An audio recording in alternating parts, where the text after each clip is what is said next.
Good evening, नमस्कार, जय हिंद, राम राम सभी प्यारे बच्चों को। कैसे हैं आप सभी? उम्मीद करता हूं अच्छे होंगे, स्वस्थ होंगे, बेहतर होंगे। मैं आप सभी का एजुकेटर संदीप सिवाच स्वागत करता हूं आप सभी प्यारे बच्चों का आज के अपने इस हरियाणा जी के सेशन में। और जितने भी बच्चे मेरे साथ जुड़ चुके हैं आज के सेशन में, एक बार जल्दी से मेरे को बता दीजिएगा कि ऑडियो वीडियो एकदम परफेक्ट है, क्लियर है, ओके है। और उसके बाद हम क्लास को स्टार्ट करते हैं, जहां हम डिस्कस करेंगे पंचकुला जिले की बची हुई तमाम बातों को। तो पंचकुला में हम लास्ट में मेले पढ़ रहे थे, है ना? बिल्कुल। और हमने जो मेला पढ़ा था वो मैंगो मेला पढ़ा था। एग्जाम के दृष्टिकोण से बड़ा इंपॉर्टेंट मेला है, हर बार पेपर में आप लोगों को देखने को मिलता होगा।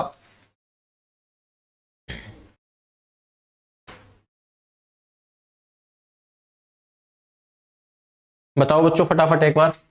ऑडियो वीडियो एकदम परफेक्ट है, क्लियर है, ओके है। और तब तक मैं मेरे अस्तर शस्त्र उठा लेता हूँ लिखने वाले।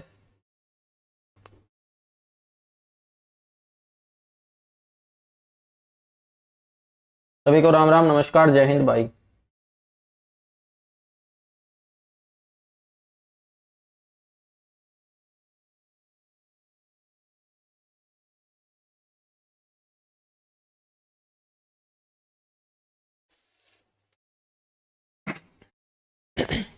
बहुत अच्छे, चलेगा। तो ये तीन ही मेले आपको ध्यान रखने हैं, एक काली माता का मेला, एक माता मनसा देवी का मेला और एक मैंगो मेला। मेलों के बाद बच्चों किसकी चर्चा करोगे आप लोग? मेलों के बाद हम बात कर लेते हैं यहां पर शिक्षा और संस्थान की।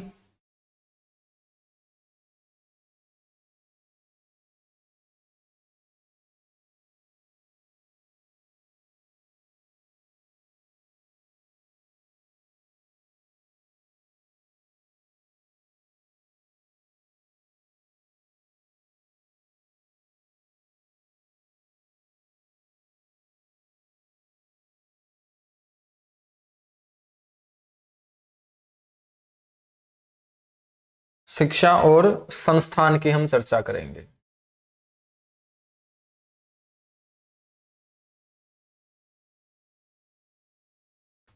बच्चों शिक्षा और संस्थान में यहां पर कोई स्टेट यूनिवर्सिटी तो है नहीं, तो ध्यान रखना यहां पर जवाहर नवोदय विद्यालय।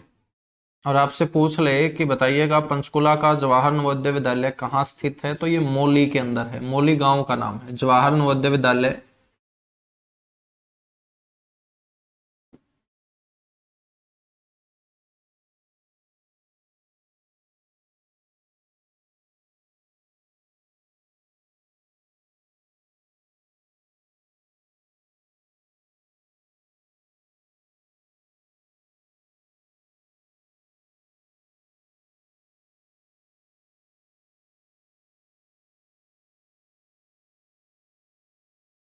मौली पंचकुला, ठीक है। तो यही यहाँ शिक्षा और संस्थान है, बाकी और यहाँ पर कोई इंस्टीट्यूट नहीं है। शिक्षा और संस्थानों के बाद चर्चा करते हैं यहाँ पर पर्यटन स्थलों की। Tourist complex.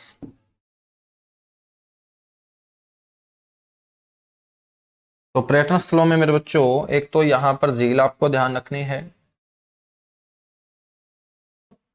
जिसका नाम है टिक्करताल झील।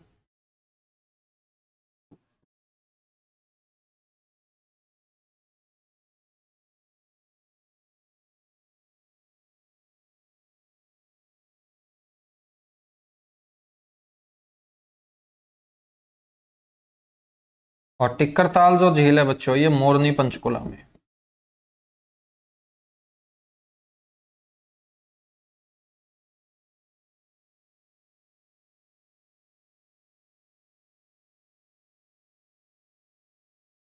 नेक्स्ट आपको ध्यान रखना है रेड बिशप। रेड बिशप पर्यटन स्थल। और मेरे बच्चों रेड बिशप नाम का जो पर्यटन स्थल है ये भी आपको ध्यान रखना है, पंचकुला में है।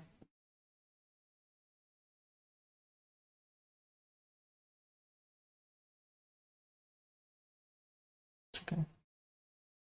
नेक्स्ट है नाहन कोठी।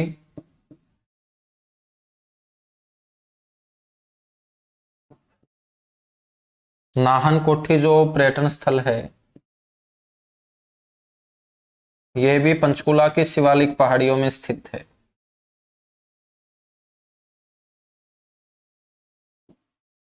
पंचकुला के शिवालिक पहाड़ियों में ये स्थित है। ठीक है,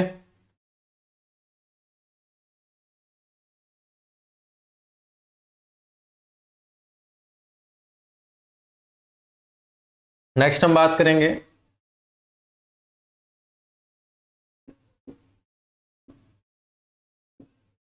रामगढ़ का किला।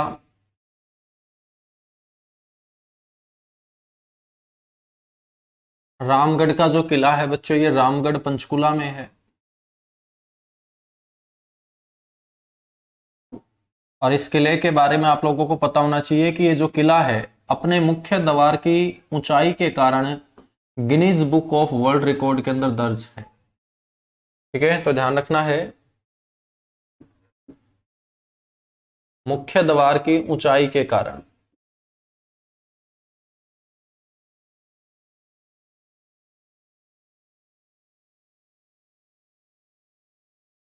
मुख्य द्वार की ऊंचाई के कारण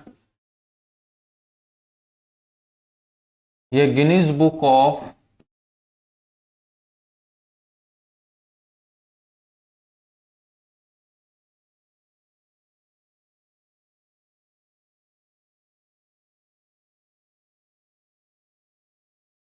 वर्ल्ड रिकॉर्ड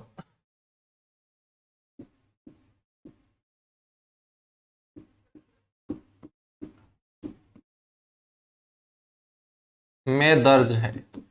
बच्चों यहां से नया क्वेश्चन क्या बनेगा, नया क्वेश्चन ये बनेगा कि इस किले का निर्माण करवाया किसने था। ये पेपर में पूछा जा चुका है लेकिन इसका निर्माण नहीं पूछा गया। और यदि इसका निर्माण भी आपसे पूछ लिया जाए तो आपको बोलना है चंदेलों के द्वारा इसका निर्माण करवाया गया था। हिस्ट्री में आप पढ़ोगे ना चंदेल, तो चंदेलों के द्वारा इसका निर्माण मेरे बच्चों करवाया गया था। यह है आपका रामगढ़ का किला।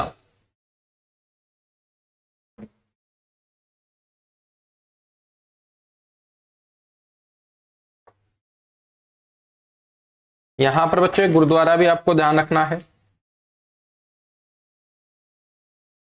पूछा जाता है पेपर में, नाडा साहिब गुरुद्वारा। नाडा साहिब गुरुद्वारा। और मेरे बच्चों नाडा साहिब गुरुद्वारा कहाँ होगा, सर पंचकुला में होगा। लेकिन सबसे इंपॉर्टेंट बात है कि ये कौन सी नदी के किनारे बच्चों स्थित है। तो पंचकुला के अंदर जो मुख्य नदी है वो कौन सी होगी, गग्गर हकरा होगी। तो ध्यान रखना है ये गग्गर हकरा नदी के किनारे स्थित है।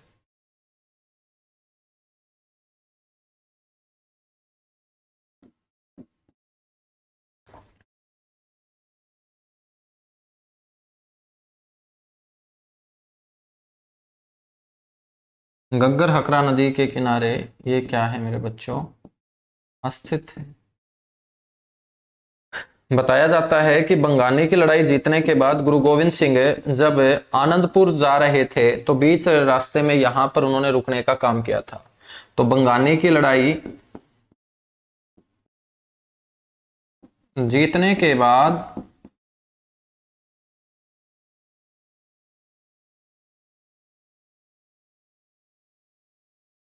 आनंदपुर साहिब जाते समय, पेपर में ये क्वेश्चन पूछा जा चुका है, सेम डिट्टो लैंग्वेज में लिख रहा हूं, सेम डिट्टो लैंग्वेज में क्वेश्चन मिलेंगे तुम्हें।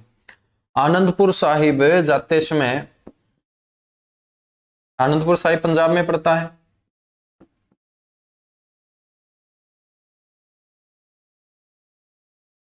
गुरु गोविंद जी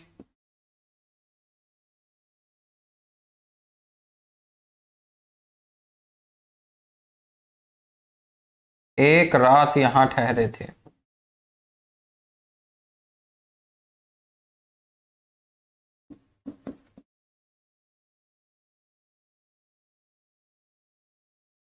ठीक है बच्चों, यह है आपका नाडा साहिब गुरुद्वारा।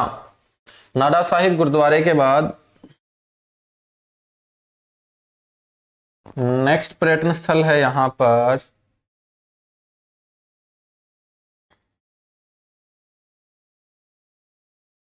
भीमा देवी कॉम्प्लेक्स, या मंदिर भी बोल सकते हैं, वो हम पढ़ ही चुके हैं, है ना। भीमा देवी कॉम्प्लेक्स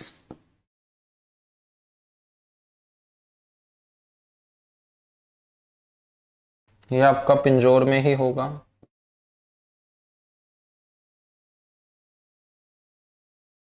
पंचकुला।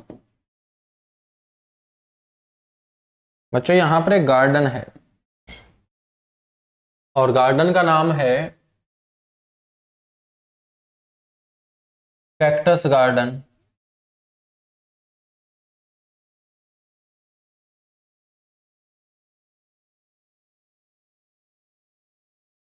कैक्टस को हिंदी में बोलते हैं नागफनी। आपने देखा भी होगा कैक्टस का जो पौधा होता है जिसके कांटे से निकले होते हैं ना, वही होता होगा कैक्टस। तो इसे नागफनी बगीचा भी बोल सकते हैं, कैक्टस गार्डन या नागफनी बगीचा। ये एशिया का सबसे बड़ा कैक्टस गार्डन है।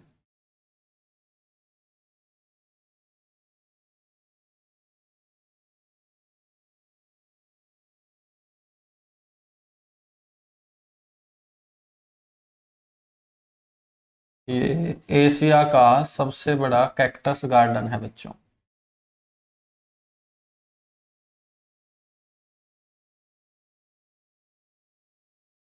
निर्माण की बात करें या हम बात करें इसके वास्तुकार की, तो इसका निर्माण 87। निर्माण और आर्किटेक्चर की बात करेंगे 1987 में JS सरकारिया द्वारा। ये भी बड़ा इंपॉर्टेंट है, पेपर में पूछा जा चुका है। इसके वास्तुकार कौन रहे? JS सरकारिया मेरे बच्चों इसके वास्तुकार रहे हैं। इसे रसीला गार्डन भी कहा जाता है। क्या कहा जाता है इसे? रसीला गार्डन के नाम से भी जाना जाता है।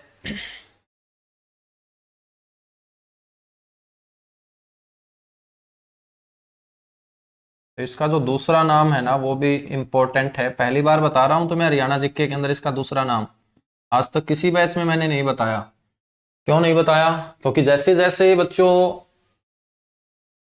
बैच बढ़ते हैं ना तो मेरा पढ़ने का मन उतना ही ज्यादा करता है, ठीक है। और मैं जितना पढ़ूंगा उतनी ही बातें आप लोगों तक पहुंच पाएंगी, है ना। तो मैं भी आप लोगों की तरह नई नई बातें सीखने का बड़ा आदी हूं। मजा नहीं आता जब तक मैं नई बातें ना सीखूं मेरे सब्जेक्ट के अंदर।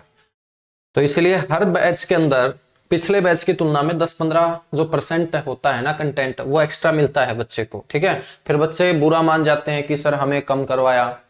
मतलब तुम ये चाहते हो, इसका मतलब कि मैं कम पढ़ूं, है ना। तो आगे आने वाले बैचेस के अंदर भी सीधी सी बात है कि 10-15% आपका चीजें जो है वो ज्यादा होती चली जाएंगी। क्यों होती चली जाएंगी? क्योंकि मैं पढ़ता हूं। अब मैं पढ़ता हूं तो बच्चों कंटेंट आगे बढ़ेगा, है ना। क्योंकि पढ़ाई की कोई लिमिट थोड़ी है, कितना भी पढ़ लो उतना ही कम लगेगा। अब दूसरा जो नाम है इसका वो है रसीला वनस्पति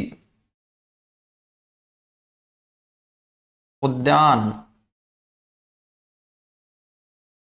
एवं या एवं अनुसंधान केंद्र। एवं अनुसंधान केंद्र, ठीक है बच्चों। इसे भारतीय रसीलों का संग्रह भी कहा जाता है।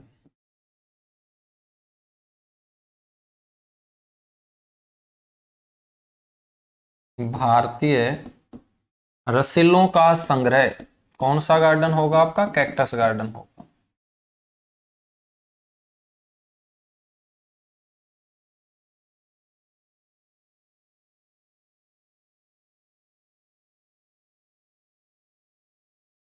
ठीक है। नेक्स्ट आपको ध्यान रखना है Thapli herbal nature park.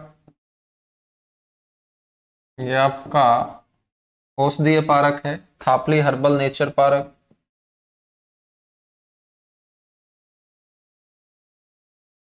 Panchkula.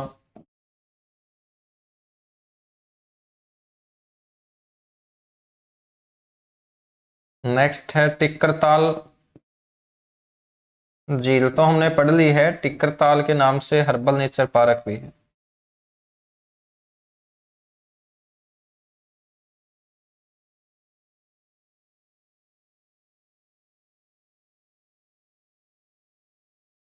Tikkartal herbal nature park,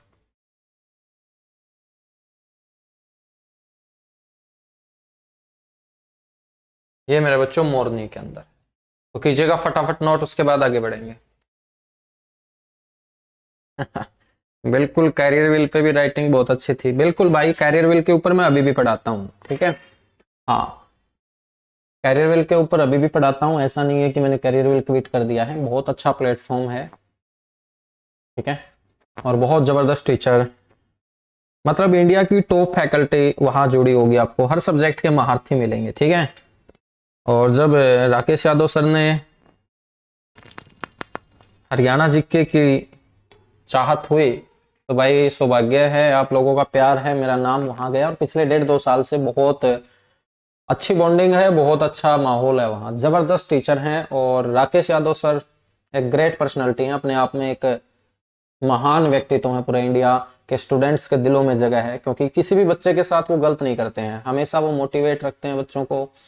और जो नेक कमाई बच्चा देता है एक फीस के रूप में, एक गुरु दक्षिणा ही मान लो, बच्चे को उसका वसूल करवाया जाता है। मान के चलिएगा, आपने यहाँ पर इस बैच में पैसा दिया है ना नेक कमाई का, तो मेरे बच्चों वो आपका वसूल पक्का करवाऊंगा मैं। एक भी बच्चा ऐसा नहीं होगा जो मेरे इस बैच से सेटिस्फाई ना हो, पक्का, है ना। तो सेम वहां है, कोई इशू नहीं है, सेम है, वहां पर भी पढ़ाता हूँ, यहाँ पर भी पढ़ा लेता हूँ, ठीक है। दोनों ही अपने प्लेटफॉर्म है, जहां आपका मन करे वहां जुड़ो, जहां आपका मन करे वहां पढ़ो। लेकिन बस इतना सा है कि नेक कमाई का जब पैसा दो ना, अपने माँ बाप की मेहनत का जब पैसा तुम किसी दूसरे के हाथों में दे रहे हो, तो आपको वसूल हर हालत में करना पड़ेगा, है ना। ऐसा नहीं है कि आपने बैच सिर्फ परचेज कर लिया है, आप उसे देख नहीं पा रहे हो, ठीक है, आपके पास इतना समय ही नहीं है। समय नहीं है तो फिर आपको पैसा लगाना नहीं चाहिए शिक्षा में। शिक्षा तो समय लेगी ना, एजुकेशन तो टाइम लेगा। परचून की दुकान पे थोड़ी मिलती है एजुकेशन कि हमने 20,000 रुपए दिए और हमने उसके बदले शिक्षा ले ली, ऐसा कुछ नहीं है।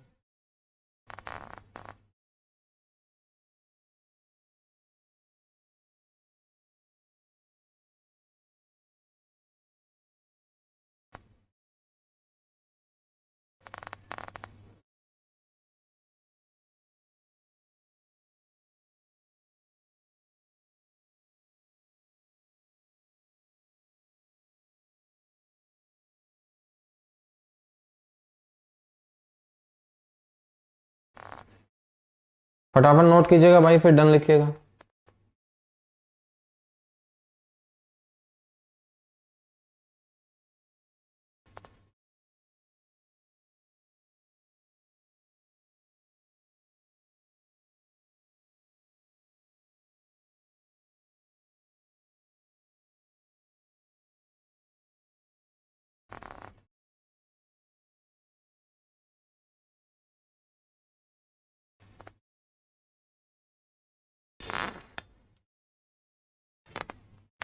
बिल्कुल, एएलएम की बहुत सारी वैकेंसीज हैं, और एएलएम के एक बहुत से अच्छे टीचर मेरे साथ जुड़े हैं, ठीक है। और वो खुद आईटीआई इंस्ट्रक्टर सिलेक्टेड हैं, बच्चों को काफी टाइम से पढ़ा रहे हैं और उनका भी सिलेक्शन हुआ है, और ऑनलाइन मेरे साथ वो जुड़े हैं। तो जितने भी एएलएम वाले आप लोगों के आस पड़ोस में बच्चे हों जो अच्छी तैयारी करना चाहते हों, और एएलएम के अंदर काफी वैकेंसीज आपकी 2023 के अंदर है, ठीक है। बिल्कुल, और 10 या 12 तारीख से एएलएम का भी बैच स्टार्ट करेंगे, इलेक्ट्रीशियन थ्योरी उसे बोलते हैं, है ना, जहां तक मैं बात कर रहा हूँ। कहीं पर मेट्रो में आपको जॉब लगना है, जितने भी बीटेक आईटीआई पॉलिटेक वाले बच्चे अच्छे से जानते हैं।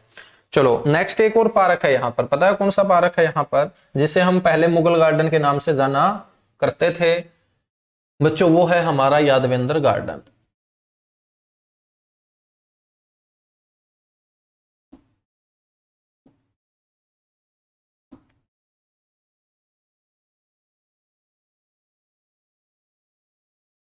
यादवेंद्र जो गार्डन है,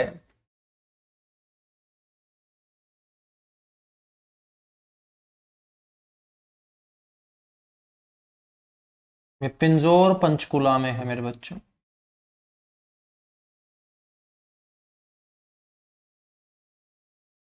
पिंजौर पंचकुला में है, ठीक है। यदि हम इसके निर्माण की बात करें सबसे पहले, तो इसका निर्माण 17वीं सदी के अंदर किया गया था। कोई फिक्स साल तो याद नहीं है, और ना कहीं मेंशन है। सेंचुरी आपको ध्यान रखनी है। निर्माण 17वीं सदी में। औरंगजेब, आप लोगों ने मुगल शासक सुना होगा, औरंगजेब का चचेरा भाई था मेरे बच्चों, औरंगजेब का कजन था।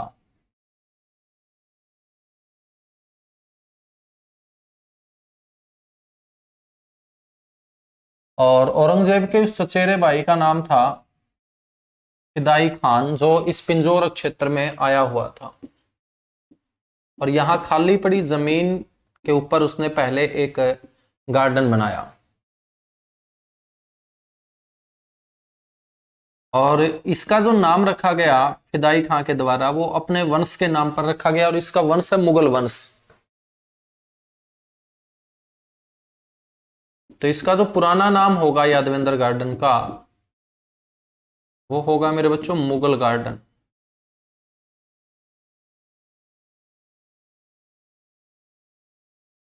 कौन सा गार्डन होगा पुराना नाम?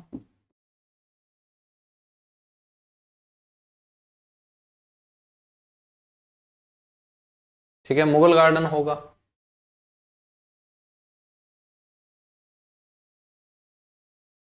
अब ये जो मुगल गार्डन है, बाद में खरीद लिया गया ये सिरमौर के राजा के द्वारा।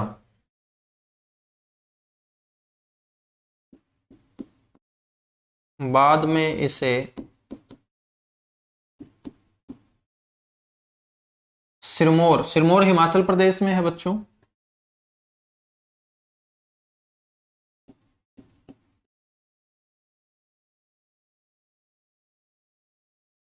और सिरमौर के राजा के द्वारा इसे खरीद लिया जाता है।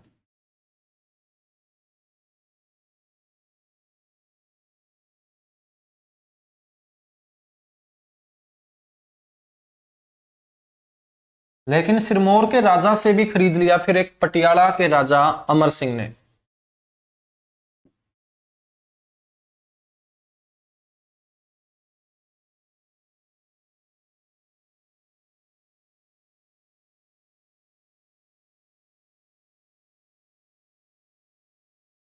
पटियाला के राजा अमर सिंह द्वारा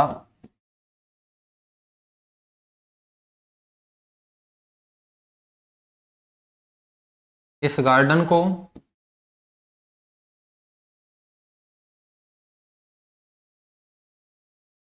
सिरमौर के राजा से खरीदा गया।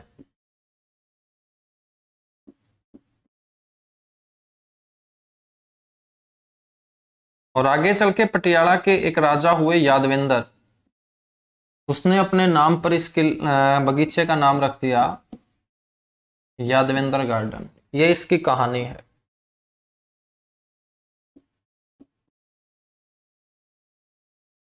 एक अन्य पटियाला के शासक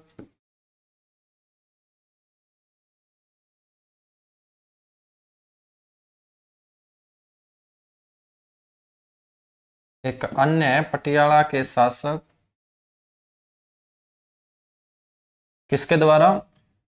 यादवेंद्र।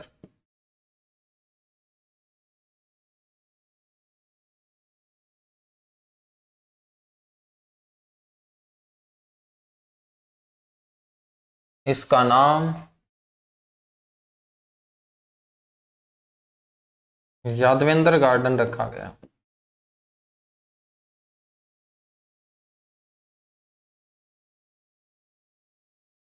बच्चों, ये जो यादवेंद्र गार्डन है, इसे उत्तर भारत का नंदन वन कहा जाता है। इसे किस नाम से पुकारा जाता है? इसे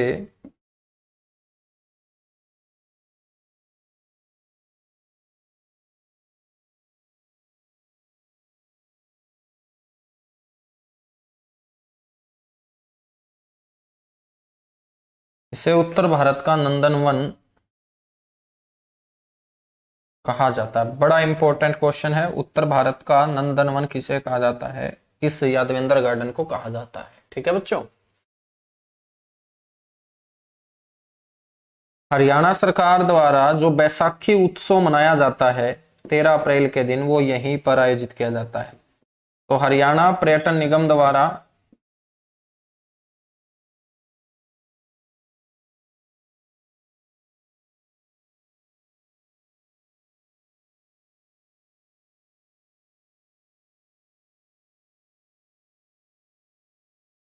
प्रत्येक वर्ष बैसाखी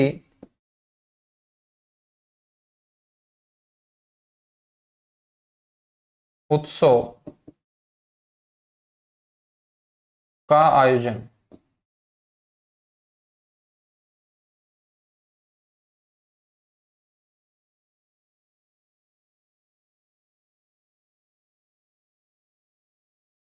यहीं पर। ठीक है, तो ये आपका कौन सा गार्डन होगा? यादविंदर गार्डन होगा मेरे बच्चों। ये आपका कौन सा गार्डन होगा? यादविंदर गार्डन होगा। तो इतने से पर्यटन स्थल आपको यहाँ पे ध्यान रखने हैं, बाकी और कुछ नया पर्यटन स्थल यहाँ पर है नहीं। ठीक है, कर लोगे? इलाज भी नहीं है भाई, नौकरी लगने के लिए करना पड़ेगा, क्या करें।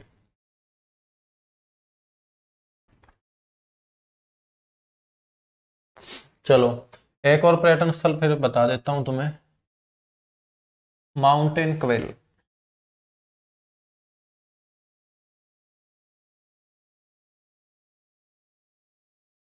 ये भी पेपर में पूछा गया था। माउंटेन क्वेल पर्यटन स्थल।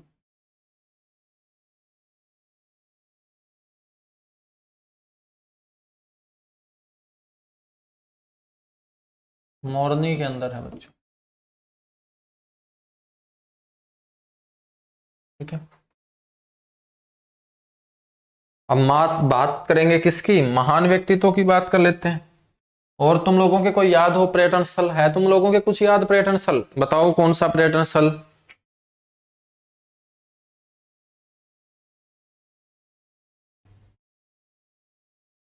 सुनीता रानी। अब देखिएगा, कुछ बच्चों का बड़ा खतरनाक प्रॉब्लम है ना, कि सर 7 बजे उस सब्जेक्ट की भी क्लास होती है। बात तो तुम लोगों की सही है मेरे बच्चों, लेकिन एक दो क्लास तो तुम्हें रिकॉर्डेड भी देख लेनी चाहिए ना। जिन बच्चों ने सारे बैच ले रखे होंगे उनको थोड़ा सा इश्यू आ रहा होगा।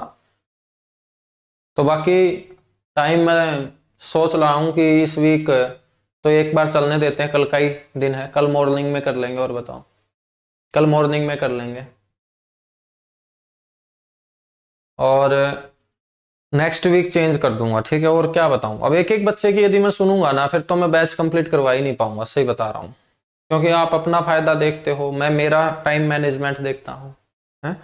मैं ये नहीं बोल रहा कि तुम गलत बोल रहे हो, तुम अपनी जगह सही हो, लेकिन मैं तुम्हें दुखी थोड़ी करना चाहता हूं। बिल्कुल, मिल्खा सिंह, बहुत अच्छा क्वेश्चन आपने बताया है, अभी बात करेंगे इसकी। मोरनील के बारे में बता दो, वो तो आगे बताएंगे ही भाई। मोरनील के बारे में तो बात करेंगे। तो थोड़ा सा तुम साथ दिया करो, है ना। थोड़ा सा समस्याएं आए तो साथ दिया करो, कोई ना, अगले वीक देख लेंगे। और बताओ, नाराज मत हो, कर देंगे, सॉल्यूशन कर देंगे इसका भी। नोटिफिकेशन नहीं आता, इसका भी कर देंगे भाई सॉल्यूशन।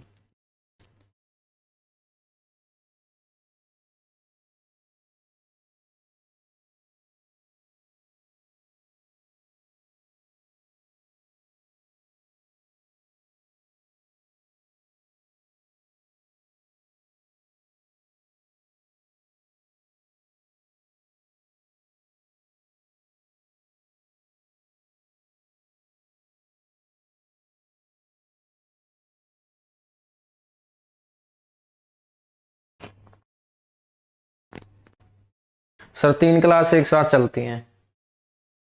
कर देंगे भाई, कर देंगे, मत उदास हो। ठीक है, मंडे से करेंगे मैनेजमेंट अच्छे से। और बताओ, मैं सीख रहा हूँ यार अभी मैनेजमेंट, ठीक है। पहले मैं सिर्फ टीचर टीचर था, अब थोड़ा सा ये है कि खुद की एप्लीकेशन चला रहा हूँ, तो समस्याएं आएंगी, है ना। तुम लोग साथ दोगे तो मैं इस मैनेजमेंट को भी सीख लूंगा, है ना।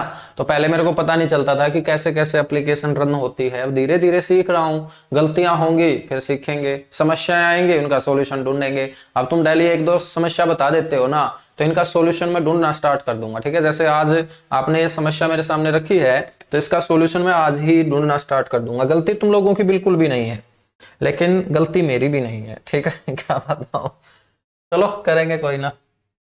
बाकी तुम समस्याएं बताते जाया करो, मेरे को सॉल्यूशन देता रहूंगा। टाइम लग जाएगा लेकिन सॉल्यूशन पक्का मिलेगा। चलो, महान व्यक्ति तो पढ़ेंगे।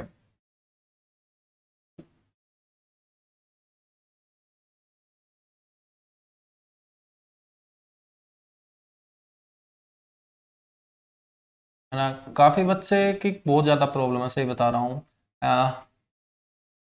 जेन्युइन प्रॉब्लम है उनकी। जैसे एक लड़की का मेरे पास 3-4 दिन पहले, शायद भिवानी साइड की थी, नाम का तो मेरे को पता नहीं, शायद बैच में लाइव है, वो रिकॉर्डेड रिकॉर्डेड देखती है वो बेचारी। अब उसको उसके घर वाले पढ़ने नहीं देते हैं, घर वाले का मतलब ससुराल वाले, कि सर मेरे को पढ़ने नहीं देते लेकिन मेरा मन है पढ़ने का, तो लाइव तो नहीं देख पाती लेकिन रिकॉर्डेड देखती हूँ सर। तो ऐसी ऐसी समस्याएं भी हैं कुछ बेचारियों के साथ। लड़कों के साथ तो ऐसी कोई समस्या नहीं होती ना, लड़कियों के साथ बहुत समस्याएं होती हैं। जो शादीशुदा होगी उसके तो और ज्यादा समस्याएं, काम भी उसको करना है, ठीक है, फिर दो परिवारों को खुश रखना है।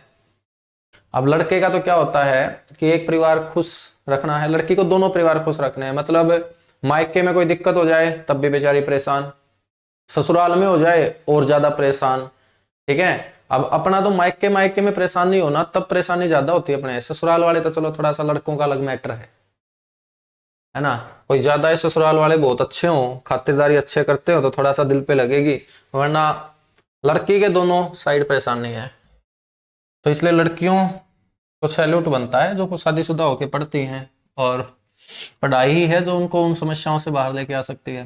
महान व्यक्तित्व की बात करें मेरे बच्चों, सबसे पहला जो महान व्यक्तित्व है ना, पेपर में पक्का छपेगा, नाम है अंजुम शायर।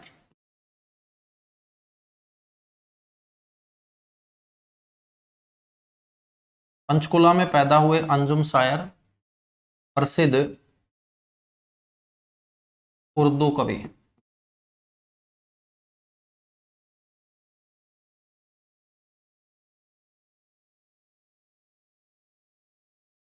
प्रसिद्ध कौन है ये उर्दू कवि है अंजुम शायर। कहां से आते हैं? पंचकुला से आते हैं।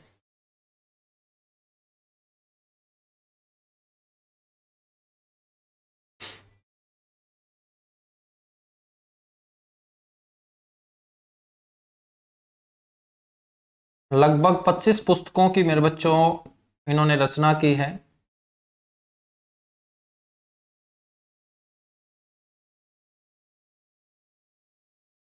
लगभग 25 पुस्तकें इन्होंने क्या है लिखी हैं।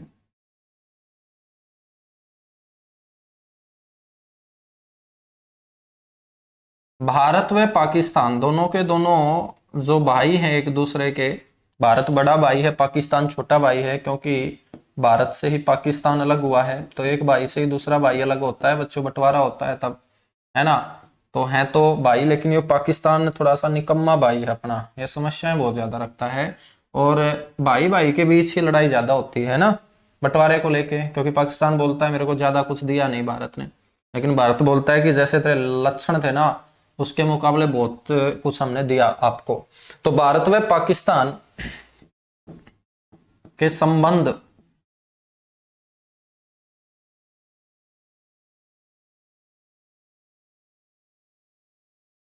को मजबूत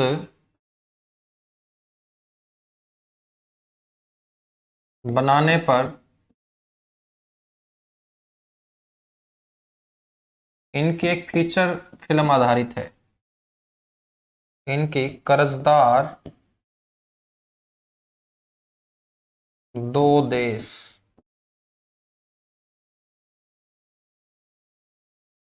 फीचर फिल्म आधारित रही बच्चों।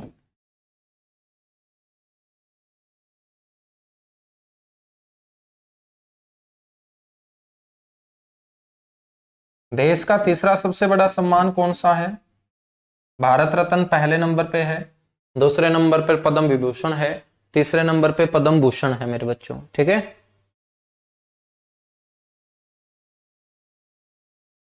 अब देखो कितना इमोशनल कर रहा है ये, एक लड़का है पता नहीं लड़की है, गोलू सर कंटेंट ज्यादा से ज्यादा देने की कोशिश करना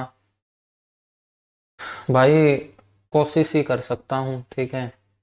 और मेरे को तुम बता देना कितना कंटेंट तुम लोगों को चाहिए। ज्यादा का मतलब क्या है? ज्यादा का मतलब है जो तुम्हें नहीं आता उससे ऊपर पढ़ाऊं, बस इसी को ज्यादा बोलते हैं, है ना। और इतना इमोशनल कर मत वरना मेरे आ जाएंगे आंसू।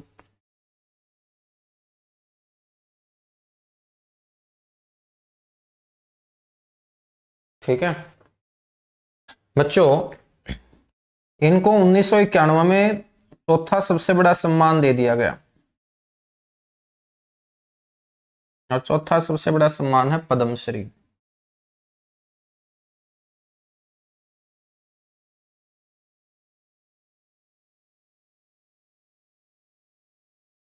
अब ये कंटेंट ज्यादा से ज्यादा ही है, ठीक है। तुम्हें आज तक किसी ने बताया थोड़ी है कि अंजुम शायर को पद्म भूषण भी मिल चुका है, और वो मिला है 2005 में। और पद्म भूषण जिन जिनको मिला होगा ना, वो बड़े महान व्यक्ति तो होंगे हरियाणा से। तो 2005 में पद्म भूषण, पद्मश्री चौथा सबसे बड़ा सम्मान है, पद्म भूषण तीसरा सबसे बड़ा सम्मान है, पद्म विभूषण दूसरा सबसे बड़ा सम्मान है, भारत रत्न सबसे बड़ा सम्मान है।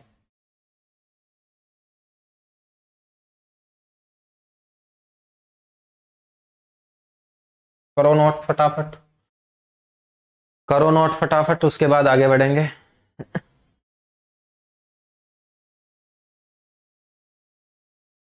बाकी बहुत इनाम मिले हैं, सारे के सारे इनाम पढ़ने जरूरी नहीं है, बड़े इनाम पढ़ो जो पेपर में पूछे जा सकते हो।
चलो भाई, बहुत बढ़िया बहुत बढ़िया, नोट हो चुका है। अंजुम शायर के बाद आ जाओ आप लोग, अरुणा गांगुली। अरुणा गांगुली नाम आप लोगों ने सुना होगा पक्का।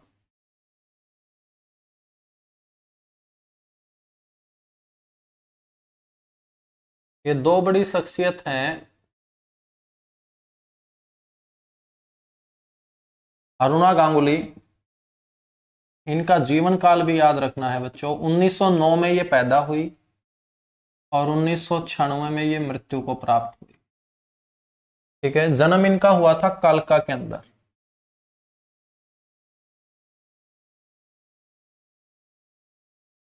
कालका पंचकुला।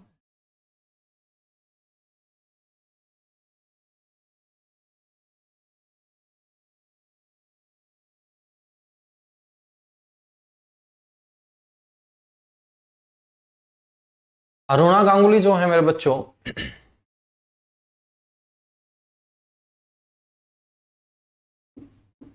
इनके पति का जो नाम था वो था आसफ अली। और आसफ अली एक बहुत बड़े कद्दावर नेता रहे हैं, आजादी से पहले स्वतंत्रता सेनानी बोल सकते हो। आसफ अली के साथ है इनकी शादी हुई थी, इसलिए इनका पूरा नाम है अरुणा आसफ अली, ठीक है बच्चों। वैसे तो ये बंगाल परिवार से आती हैं, और इनका जो बंगाली परिवार है वो पंचकुला में रहा करता था। इनके पिता और माता, यहीं पर उनको एक संतान की प्राप्ति हुई, वो लड़की, इसका नाम रखा गया अरुणा, और यह है अरुणा गांगुली। घर वालों की मर्जी के खिलाफ जाकर शादी की। अपने से आ, कई साल बड़े मुस्लिम व्यक्ति, जो नेता भी बोल सकते हैं, आसफ अली के साथ जब इन्होंने प्रेम विवाह रचाया तो परिवार से बच्चों दूरियां बन गई थी। अरुणा आसफ अली जो हैं, ये प्रसिद्ध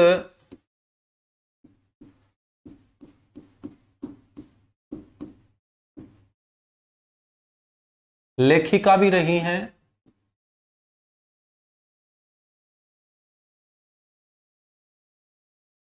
पत्रकार भी रही हैं, लेखिका भी रही हैं, पत्रकार भी रही हैं और फ्रीडम फाइटर,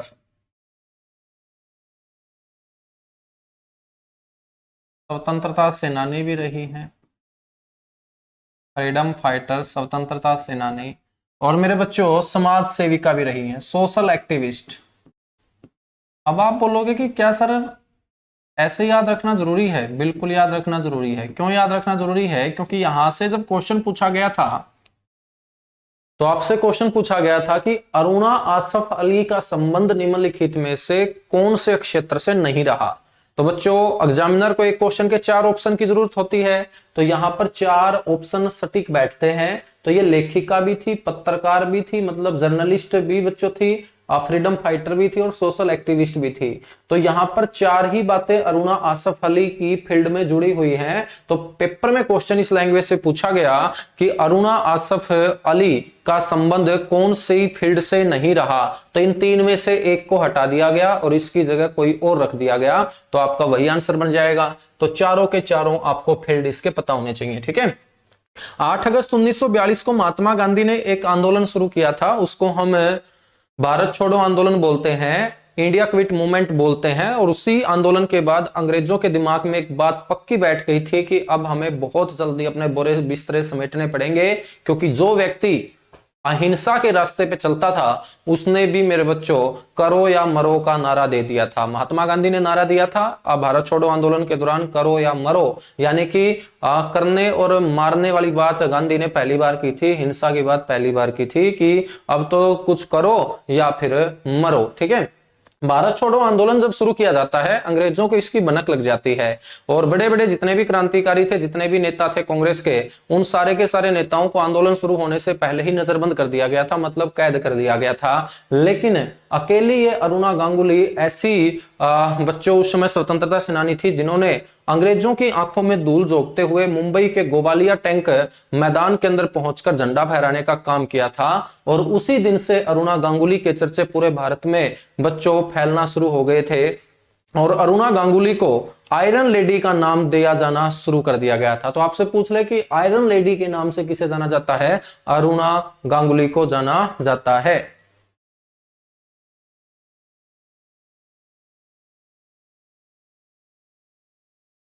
बिल्कुल भाई बिल्कुल। चलिए, अरे नहीं, मेरे को कोई बात बुरी नहीं लगती बच्चों, तुम्हें इतने इतनी बातें लिखने की जरूरत ही नहीं है, मैं मजाक करता रहता हूँ, है ना। मेरे को पक्का पता है तुम लोग अब कोचिंग क्यों ले रहे हो, क्योंकि तुम्हारा एक्सपीरियंस पहले खराब रहा होगा, सीधी सी बात है ना, इसीलिए तो मेरे पास तुम आए हो। और मैं कभी नहीं आपके मुंह से बुलवाना चाहूंगा कि हम एग्जाम मंच पे जुड़े थे, शिवाज सर के साथ जुड़े थे, वहां पर भी हमारा बैड एक्सपीरियंस रहा, मैं बिल्कुल नहीं कहलाना चाहूंगा। मैं तो बल्कि ये कहलाना चाहूंगा कि आप 5-7 बच्चों को और बताओगे कि हाँ अच्छी जगह हम जुड़े थे, हमें आउटपुट मिली, तो आपको भी आउटपुट मिलेगी ना। तो बिल्कुल फटाफट सिलेबस नहीं कराऊंगा, बहुत अच्छे से सिलेबस कराऊंगा। और हरियाणवी में क्या करा कि पेट्टा भरना, बिल्कुल पेट्टा भरूंगा बच्चों सिलेबस में, टेंशन मत करना। जल्दबाजी नहीं करता हूं, कोई एक दो बच्चा बोल भी देता है आलतू फालतू तो थोड़ा सा मिनट का रहता है, ऐसा नहीं है कि सभी बच्चों का लॉस करूंगा, बिल्कुल भी नहीं करूंगा, वो मैं बोल देता हूँ बीच बीच में, है ना। सिलेबस फटाफट करना होता तो इतनी कहानियां मैं तुम्हें क्यों सुनाता, फटाफट लिखता, है ना। ऐसा कुछ नहीं है, ईमानदारी से पढ़ेंगे, बिल्कुल ईमानदारी से पढ़ेंगे तभी ईमानदारी से रिजल्ट आएगा। अब आपको ध्यान रखना है, भारत छोड़ो आंदोलन,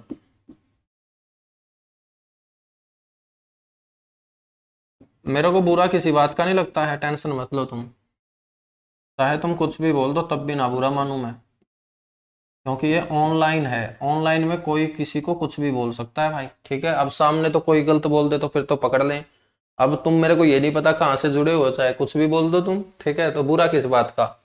भारत छोड़ो आंदोलन के दौरान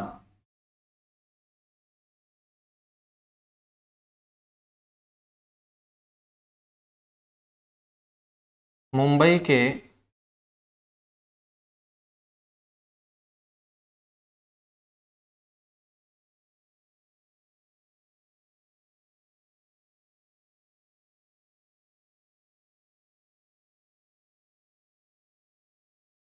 मुंबई के गोवालिया टैंक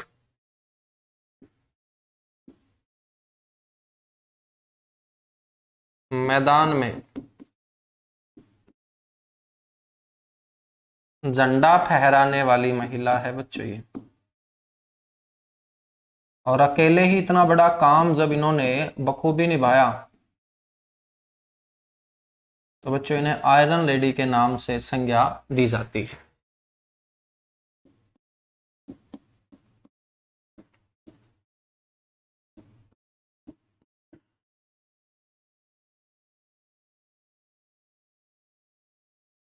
आयरन लेडी के नाम से अप्रसिद्ध। 1996 में इनकी मृत्यु हो जाती है और मृत्यु के बाद इनके कार्यों को देखते हुए 1997 में इनको देश का सबसे बड़ा सम्मान भारत रत्न से सम्मानित किया जाता है। वर्ष 1997 में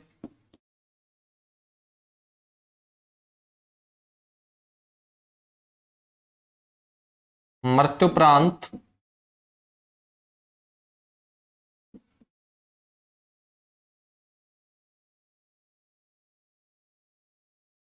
भारत रत्न से सम्मानित।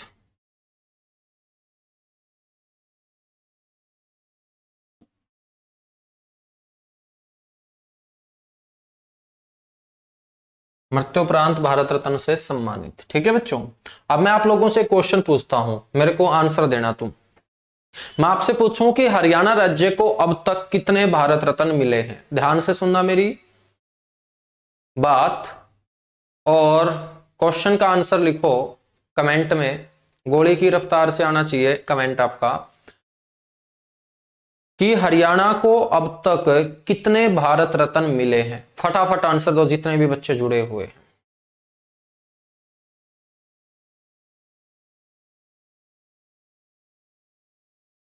फटाफट फटाफट फटाफट मेरे बच्चों, बहुत अच्छे। गोली की रफ्तार से बोला था मेरे बच्चों, गोली की रफ्तार समझते हो, पलक झपकते ही मेरे बच्चों आपका आंसर आना चाहिए। बहुत अच्छे बहुत अच्छे। लेकिन तुम्हारी तो गोली भी मेरे हिसाब से बिना पावर की लग रही है मेरे को। ठीक है, क्या बात है, हथियार को लोडेड रखा करो पूरा और फटाफट आंसर दो। बहुत अच्छे बहुत अच्छे, फटाफट। अरे जितने बच्चे जुड़े हुए हैं लाइव, क्या बात है, तुम जेब से हाथ को बाहर निकाल के और इस मोबाइल के कमेंट सेक्शन में छापो फटाफट। बहुत अच्छे बहुत अच्छे। दोबारा क्वेश्चन रिपीट कर रहा हूं कि हरियाणा को अब तक कितने भारत रत्न मिले हैं बच्चों। मैं आप लोगों की जीके पढ़ने की, जीके समझने की पावर देखना चाहता हूं बस, बाकी मेरे को कुछ और नहीं देखना। मैं आप लोगों की जीके समझने की पावर देखना चाहता हूं, कितनी अंडरस्टैंडिंग पावर रखते हो आप, वर्ड्स के ऊपर कितनी कमांड आपकी रहती है। फटाफट। बहुत अच्छे बहुत अच्छे। सभी बच्चों को आंसर देना है भाई, तब तक आगे नहीं बढ़ूंगा। फटाफट आंसर दो।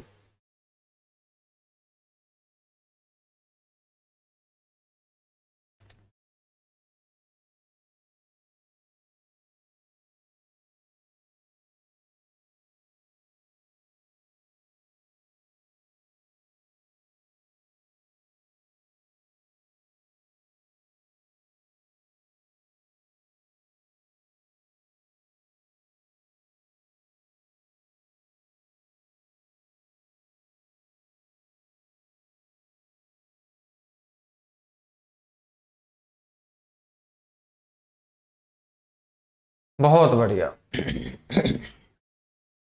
अब मेरी बात सुनना,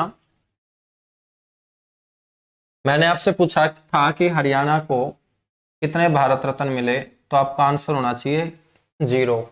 कोई भी भारत रत्न हरियाणा को नहीं मिला है।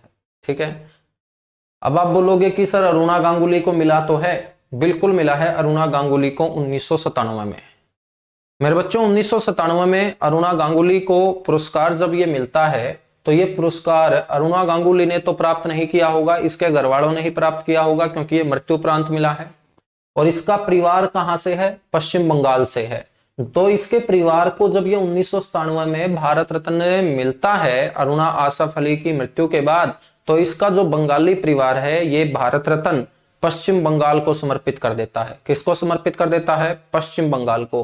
तो ये भारत रत्न कौन से राज्य की झोली में चला जाता है? पश्चिम बंगाल की झोली में चला जाता है। ठीक है, तो अपने हरियाणा राज्य को कोई भी भारत रत्न नहीं मिला है। अब क्वेश्चन की स्टेटमेंट दोबारा सुनना। मैं आपसे पूछूं कि हरियाणा में जन्मे किस शख्सियत को भारत रत्न मिला है? तो मेरे बच्चों, पैदा तो कहां हुई है? हरियाणा में हुई है। तो वो शख्सियत कौन होगी? अरुणा गांगुली होगी। दोनों बातें समझ चुके हो ना मेरी? दोनों बातें समझ चुके हो ना? तो इस तरीके से आपको जीके पढ़नी पड़ेगी। हरियाणा की जितनी भी किताबें होंगी जहां भारत रत्न की जानकारी दी गई होगी, साफ साफ लिखा होगा कि हरियाणा को एक भारत रत्न मिला, जो कि बहुत गलत लिखा गया है। ठीक है, तो ये भारत रत्न किसको समर्पित कर दिया गया था? पश्चिम बंगाल को। जैसे आप कल को ओलंपिक में मेडल ले आओ, ठीक है, आप कल को ओलंपिक में मेडल ले आओ और आप बोल दो कि हरियाणा सरकार ने तो मेरी कभी सहायता की नहीं, मेरी सहायता तो दिल्ली सरकार ने की है, तो सीधी सी बात है, इस मेडल के पीछे पूरी की पूरी मेहनत दिल्ली सरकार की है। तो ये मेडल किसका होगा? दिल्ली का होगा। जैसे मैं वीरेंद्र सहवाग की बात कर लेता हूं। वीरेंद्र सहवाग का जन्म हुआ है हरियाणा के झज्जर जिले के छुड़ानी गांव में। वो दिल्ली नजफगढ़ के अंदर बच्चों रहते हैं, और जब उन्होंने क्रिकेट खेलना स्टार्ट किया ना, तो हरियाणा की टीम से खेलना नहीं स्टार्ट किया, दिल्ली की टीम से। तो वीरेंद्र सहवाग अपने आप को कहां से रिप्रेजेंट करता है? हरियाणा से रिप्रेजेंट नहीं करता, वो दिल्ली से रिप्रेजेंट करता है। किससे रिप्रेजेंट करता है? दिल्ली से। समझ में आई ना बात? ऐसे ही आपको दोनों बातों में डिफरेंस समझना है कि हरियाणा को अभी तक कोई भारत रत्न नहीं मिला है, लेकिन हरियाणा में पैदा हुई एक शख्सियत को भारत रत्न मिला है, और वो शख्सियत कौन है? अरुणा गांगुली है। कौन है? अरुणा गांगुली। समझ में आई बात? तो ऐसे जिक्के पढ़नी है बच्चों, रटनी नहीं है जिक्के। ठीक है, चलो आगे बढ़ेंगे, कोई ना। अरुणा गांगुली की इतनी सी बातें आप लोगों को ध्यान रखनी है। अरुणा गांगुली के बाद नेक्स्ट शख्सियत है श्याम सुंदर कलानी।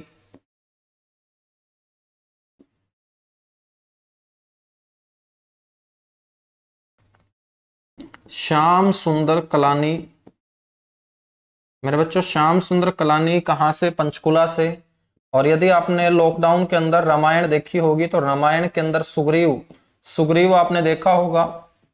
तो रामायण में सुग्रीव की भूमिका निभाने वाले अभिनेता कौन? श्याम सुंदर कलानी। रामायण में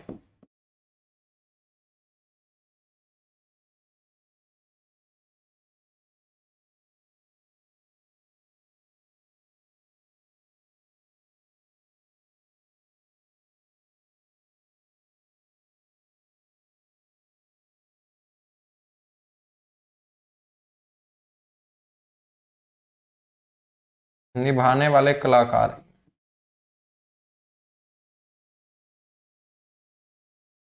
ठीक है बच्चों, ये आप लोगों को ध्यान रखना है। चलेगा, एक और शख्सियत मैं आप लोगों को यहां से पढ़ाता हूं।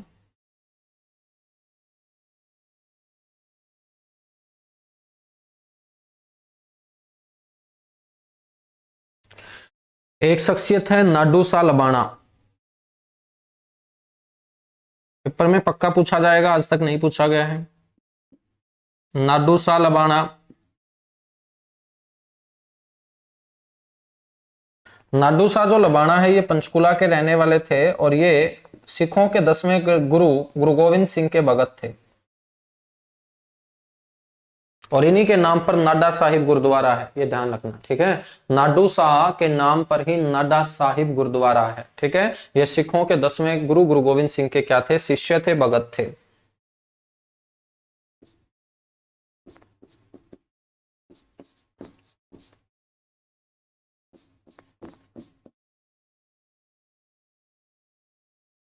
दसवें गुरु गोविंद सिंह जी के भगत।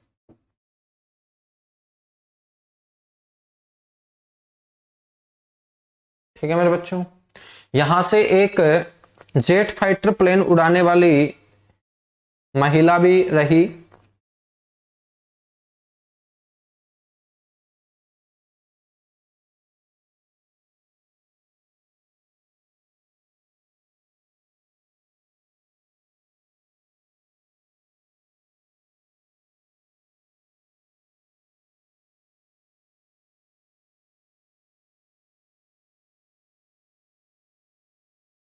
जिसका नाम है अभिलाषा ब्राक। सुना होगा ना नाम आप लोगों ने, अभिलाषा ब्राक।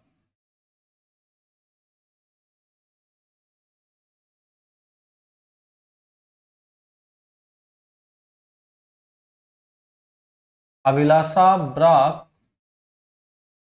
का परिवार अब तो पंचकुला में रहता है, लेकिन अभिलाषा ब्राक का जन्म रोहतक जिले के बालंद गांव से है बच्चों। ठीक है, ये बात भी तुम्हें नहीं पता होगी, तुम सिर्फ पंचकुला पंचकुला पढ़ते होंगे, लेकिन अभी पंचकुला से ही रिप्रेजेंट करती है अभिलाषा ब्राक अपने आप को कि मैं पंचकुला से आती हूँ, लेकिन इनका जो जन्म है ना वो रोहतक जिले के बालंद गांव में हुआ था। और अभिलाषा ब्राक जेट फाइटर प्लेन उड़ाने वाली दूसरी भारतीय महिला है। जेट फाइटर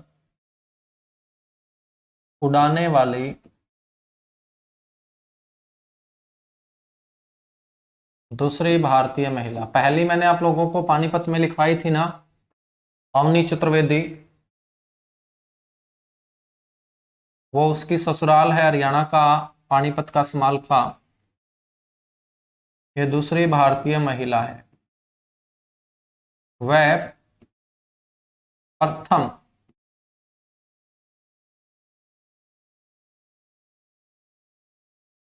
कॉम्बैट एविएटर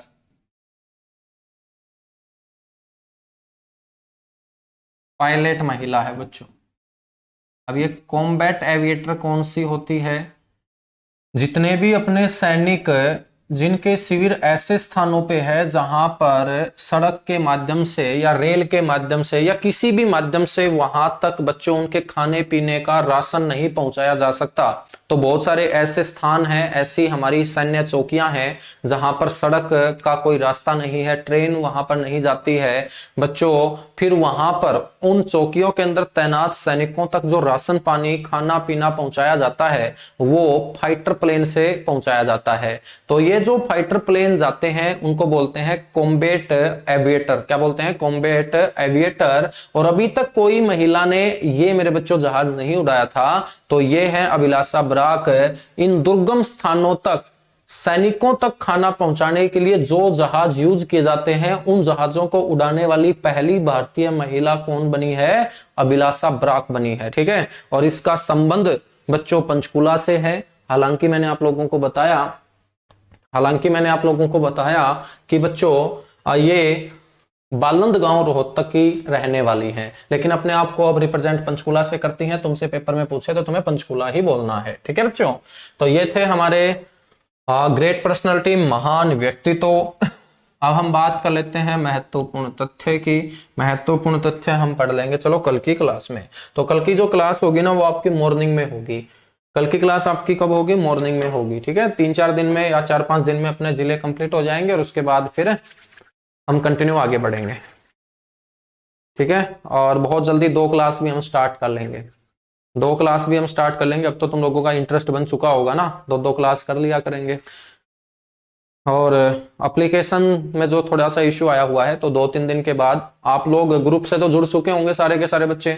जो बच्चे रिकॉर्डेड देखते हैं तो मेरा जो नंबर है आप सभी को पता होगा, उसी पर मैंने एक ग्रुप बनाया है और उस ग्रुप में आपस में एक दूसरे के जो कॉन्टैक्ट नंबर हैं वो नहीं आप लोगों को दिखेंगे। तो कुछ लड़कियां हैं जो अपने आप को इनसिक्योर फील करे कि मेरा नंबर कहीं सर्कुलेट ना हो जाए, कोई और ना उठा ले कहीं से। ठीक है, नंबर तो ऐसी बातें से दूर रहना, कोई दिक्कत नहीं है, आपका नंबर कभी सर्कुलेट नहीं होगा। और अलग अलग आप लोगों के पास मैसेज पहुंचते रहेंगे मेरे व्हाट्सएप नंबर से, और उससे आप जुड़ जाना। तो मैं आपको वहां पे इंफॉर्मेशन देता रहता हूँ क्लास वगैरह की, जब भी मेरे को थोड़ा सा टाइम लग जाता है। और आप लोगों के पास मेरे हिसाब से करंट अफेयर डेली पहुंच रही होगी, है ना।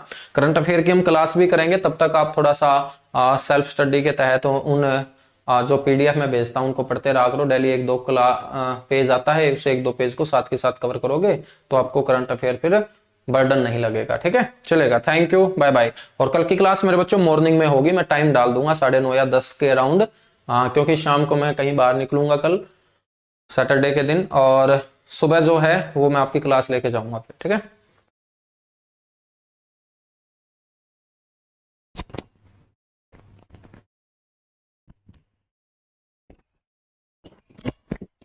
भावांतर भरपाई योजना क्या थी? भावांतर भरपाई का मतलब समझो तुम, भावांतर का मतलब होता है बच्चों भावों के बीच अंतर। अब यहाँ भावों के बीच अंतर आया है, तो भाव के बीच अंतर कब आएगा? जब भाव कितने होंगे? 2 होंगे। ठीक है, अब 2 भाव कैसे होंगे? एक सरकारी भाव होगा और एक जिस दिन वो किसान अपनी फसल को बेचने के लिए मंडी में जाएगा, एक उस दिन जो उसको ओरिजिनल प्राइस मिलेगा उस दिन का, वो उसका दूसरा भाव हुआ। ठीक है, तो एक फसल के 2 भाव हुए, एक तो मंडी में बेचने गया वो भाव, और एक सरकार ने जो सरकारी भाव दिया है, जिसे हम एमएसपी बोलते हैं, मिनिमम सपोर्टिंग प्राइस बोलते हैं, न्यूनतम समर्थन मूल्य बोलते हैं।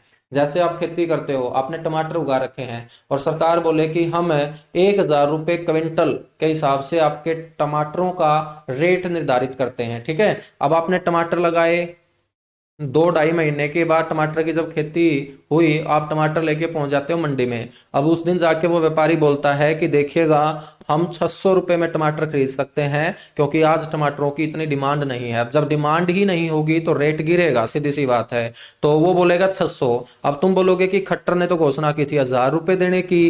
तो अब सरकार ने बोला है कि ये जो 400 रुपये का गैप आया है ना, जो व्यापारी और सरकार के भाव के बीच गैप आया है, तो इस गैप का जो नुकसान है वो किसान को ना हो, इस गैप को हम भरेंगे। मतलब आपके वो 400 रुपये भी सरकार देगी, और वो 400 रुपये के लिए आपको मेरी फसल मेरा ब्यौरा नामक पोर्टल के अंदर जाके रजिस्ट्रेशन करना होता है, और फिर आपको वो भाव के बीच जो अंतर आया था उसकी भरपाई कर देगी। कौन? सरकार। इसको बोलते हैं भावांतर भरपाई योजना। ठीक है, समझ गए हो सरिता? चलेगा, थैंक यू। बिल्कुल, गागर से हुई थी, गागर से, गागर गांव करनाल से हुई थी मेरे भाई, 30 दिसंबर 2017 को, और 1 जनवरी 2018 को ये लागू हो गई थी।